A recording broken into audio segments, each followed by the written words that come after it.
গণমাধ্যম বস্তুনিষ্ঠ দৃষ্টিভঙ্গির ওপর দাঁড়াতে না পারলে স্বাধীন গণমাধ্যম কমিশন গঠন সম্ভব নয় বলে মন্তব্য করেছেন তথ্য ও সম্প্রচার মন্ত্রী জহিরুদ্দিন স্বপন। তিনি বলেন, গণমাধ্যম সমাজের আয়না, তাই গণমাধ্যমকে নিখুঁতভাবে কাজ করতে হবে।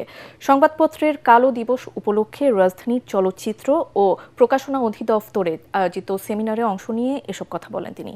যেই 16ই জুন গণমাধ্যমের কালো দিবস রচিত হয়েছিল, সেই দিনকে গণমাধ্যমের স্বাধীনতার প্রাতিষ্ঠানিক কাঠামো গঠনের দিন করার আহ্বান জানান তিনি। বলেন, মতাদর্শের ভিন্নতা থাকলেও সাংবাদিকদের দেশ ও মানবতার কল্যাণে ঐক্যবদ্ধ থাকতে হবে।